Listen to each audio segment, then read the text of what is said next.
Did you know that right now, in 2026, you could own a brand new home for less than the price of a used car? Not a shack, not a storage unit. A real, fully functional, stylish home with a kitchen, bathroom, and living space. We are talking turnkey tiny homes in the $35,000 to $95,000 range. While the average American home price is now nearly 9 times the median household income. Let that land for a second.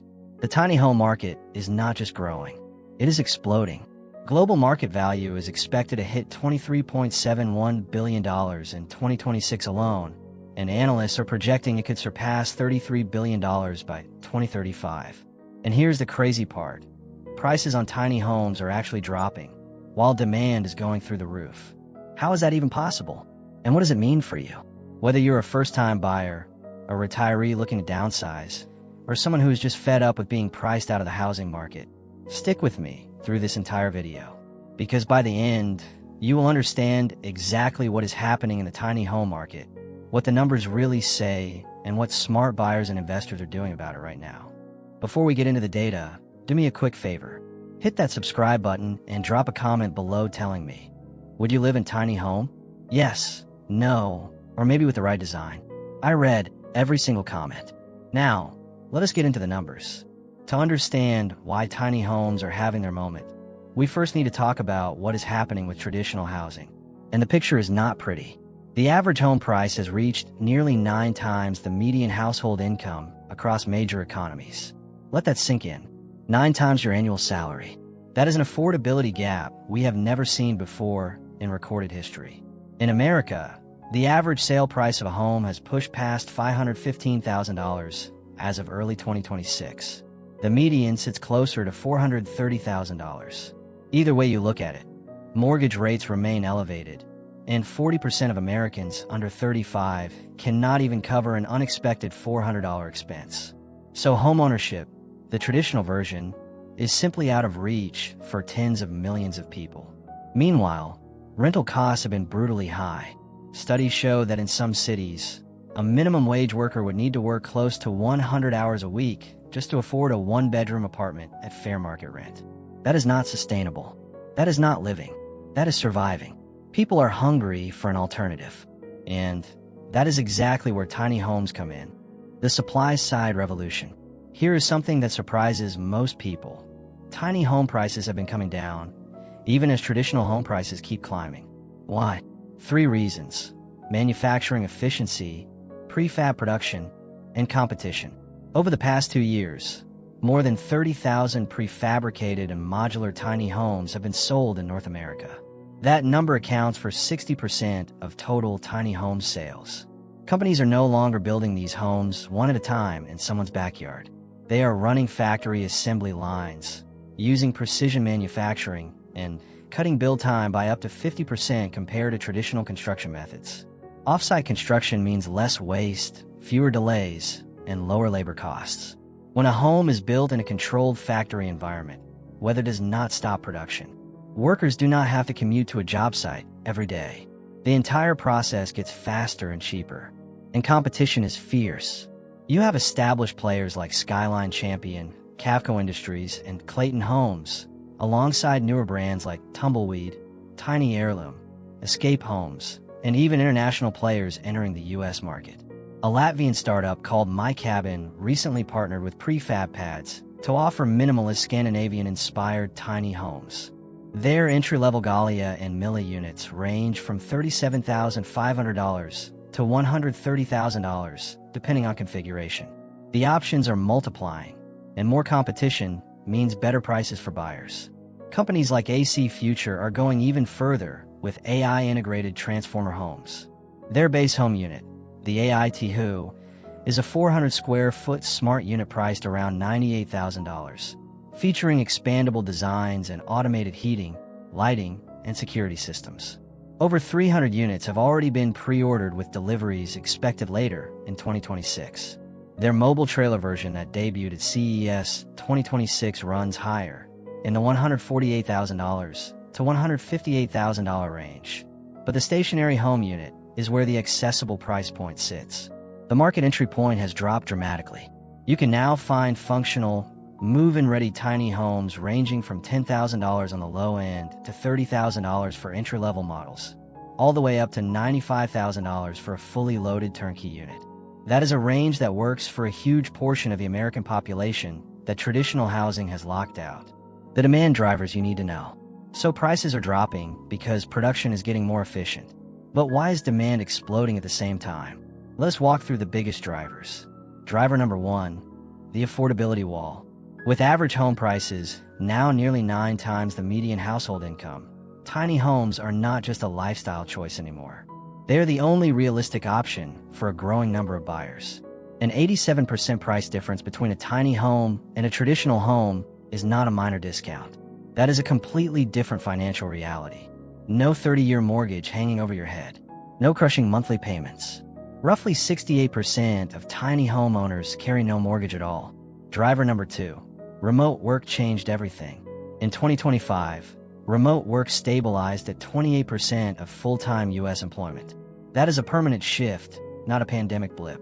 And when you're not tied to an office in a high-cost city, your housing options completely change. You can now place a tiny home on rural land that costs $5,000 to $15,000 per acre, instead of suburban parcels going for $50,000 to $200,000. Statistics Canada found that 22% of remote workers relocated to smaller municipalities between 2023 and 2025. That migration pattern directly aligns with the tiny home market. Driver number 3, millennials are all in. Roughly 7 in 10 U.S. tiny home buyers are millennials. This generation graduated into a financial crisis, carries massive student debt, and watched housing prices outpace their income for over a decade. For them, tiny homes are not a compromise. They are a smart strategy. Less debt, lower utility bills, reduced maintenance, and the flexibility to move if opportunities change. That is not settling. That is financial intelligence. Driver number 4, the retiree wave. Here is a demographic shift that does not get enough attention. People age 55 and older are becoming a major force in the tiny home market. 34% of this group are downsizers motivated by rising property taxes and a desire to unlock their home equity. They raise their kids in large houses, and now they want simplicity. A small, efficient, low-maintenance home in a good location is exactly what they are looking for. Driver number 5, sustainability matters. 50 to 70% of current tiny home buyers are requesting off-grid capabilities, making it one of the fastest-growing segments in the market. Solar panels, rainwater collection, composting systems. Tiny homes use a fraction of the energy of a conventional house. For buyers who care about their environmental footprint and their utility bills, that is a powerful combination. Here is the thing about tiny homes that most people do not fully understand. The product has been good for years. The technology has been there. The demand has been there. The biggest barrier to explosive growth has always been zoning and regulation. And that wall is finally coming down. In 2026, the United States is experiencing what some housing policy experts are calling the most significant shift in land use policy since single-family zoning was introduced over a century ago. Cities and states are running out of excuses to keep affordable housing out. California has led the charge. New 2026 housing laws have further streamlined ADU approvals, eliminated owner-occupancy requirements for accessory dwelling units, and accelerated permit timelines to as fast as 60 days. ADUs under 500 square feet are now exempt from school impact fees. That is real money saved for builders and buyers. In New York City, the City of Yes Housing Initiative finalized zoning reforms in 2025 allowing tiny homes as backyard ADUs. That single change could potentially add tens of thousands of legal dwelling units to one of the most expensive housing markets in the country. Georgia is making moves right now in early 2026. A House bill was unanimously advanced through committee on February 25, 2026, that would override local zoning restrictions to allow homeowners to build 400 square foot ADUs on their single-family lots across the state. Housing advocates called it a breakthrough for affordability. If it passes the full House and Senate, it becomes a template other states will follow. Maryland passed its Accessory Dwelling Units Act in 2025. Maine now requires municipalities to allow ADUs statewide. Oregon and Washington have also made major reforms. The momentum is real, and it is picking up speed. For buyers and builders, this is transformative. Areas that previously had no legal pathway for a tiny home now do. The addressable market for tiny homes just got dramatically larger. Let us put the stats on the table. I want to be straight with you here, because some of the market size numbers you find online vary wildly, depending on how researchers define a category. Here is what the most credible data shows.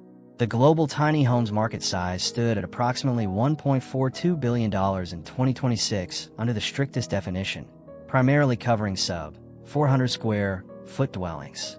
Under broader definitions that include small modular and prefab homes up to 600 square feet, some analysts put the global market at $6 to $7 billion. And some reports that include the full manufactured housing and modular construction sector put numbers as high as $22 to $26 billion. What all of these reports agree on: the market is growing at a compounding rate. Conservative estimates put growth at 3.5 to 4.7% annually. More aggressive models using broader definitions project compound annual growth rates above 20%. The truth is probably somewhere in the middle, but even the cautious projections show a market that doubles in size by 2031. In North America specifically, there are now over 50,000 full-time tiny home residents. The U.S. market alone is valued at over $2.5 billion when including the broader small dwelling category. North America commands 54% of global market share, and mobile tiny homes, the ones on wheels, are expected to be the fastest growing segment, projected to expand at a 5.45% annual rate through 2031 due to demand from contract workers and hospitality operators. The average price of a completed tiny home sits between $30,000 and $67,000, depending on materials, size, and region. Per square foot, tiny homes actually cost more than traditional homes, around $297 per square foot versus $215 for a conventional house. High-end custom units can push $400 per square foot due to specialized systems and premium finishes. That is because the fixed costs of a kitchen, bathroom, electrical system, and HVAC get compressed into a much smaller footprint. But the total sticker price is dramatically lower, and that is what matters for most buyers. The buyer profile has shifted dramatically from a few years ago. This is no longer just young minimalists and van lifers. The tiny home buyer in 2026 is diverse, and the motivations span a wide range. You have the first-time buyer, priced out of conventional real estate, looking for a realistic path to ownership without a crushing 30-year debt load. You have the retiree or empty nester, sitting on significant home equity in a large property, ready to cash out and simplify. Lower taxes, lower utilities, lower maintenance, and more freedom. You have the remote worker, no longer tied to a specific geography, looking to place a home on land they actually own rather than paying rent in a city they do not even need to live in. You have the investor, watching the short-term rental and glamping markets explode, placing tiny homes on rural land for Airbnb and outdoor hospitality. And you have the corporate buyer. This is newer. Renewable energy developers and mining companies are purchasing tiny homes in volume to house contract workers near remote job sites. That institutional demand adds a layer of stability to the market that simply did not exist 5 years ago. I want to be honest with you here because I'm not here to hype you into a bad decision. The tiny home market has real challenges that you need to understand before you make any move. First, zoning is still inconsistent. Around 40% of urban municipalities still impose restrictions on tiny home construction. Even with the reforms we talked about, the rules vary enormously by city, county, and state. What is fully legal in one area may be completely prohibited 1 mile down the road. You must verify the specific regulations for any land you are considering. Talk to the local planning department before you buy anything. Second, financing is complicated. Most traditional mortgage lenders will not touch a tiny home on wheels because it is classified as a vehicle, not real estate. Your options are personal loans, RV loans, or financing directly through a certified builder. For foundation-built tiny homes, conventional mortgages may apply, but the loan amounts are often too small to be attractive to banks. This is an area where the industry still has a lot of catching up to do. Third, land is often an overlooked cost. The home itself may be affordable, but land acquisition and site preparation can add significant expense depending on where you want to live. Do your full math before falling in love with a floor plan. Fourth, resale markets are still maturing. Tiny homes do not yet have the same established resale infrastructure as traditional real estate. That is changing, but it is worth factoring into your long-term thinking. So where does this market go from here? Based on everything we have looked at today, here's what the data and the trend suggest. Prices will continue to come down on entry-level units as production scales. Factory manufacturing efficiency keeps improving. More competitors keep entering the market. Buyers who wait a year or two may find even more affordable options. Zoning will continue to open up. The political pressure to solve the housing shortage is intense. ADU and tiny home-friendly legislation is passing in states that would have rejected it 5 years ago. By 2030, most major metros will have clearer legal pathways for tiny homes than they do today. Technology will make small living more comfortable. Smart home automation, better insulation materials, solar plus battery storage systems, and space-efficient design will keep improving the quality of life inside a small footprint. And tiny home communities will keep growing. Planned developments with shared amenities, fiber internet, and professional management are already appearing in multiple states. These villages solve the land placement problem and create real neighborhoods for people who want the community experience without the traditional home price tag. The Asia-Pacific region is projected to be the fastest-growing tiny home market globally, at a 6.41% annual growth rate, driven by urban land scarcity.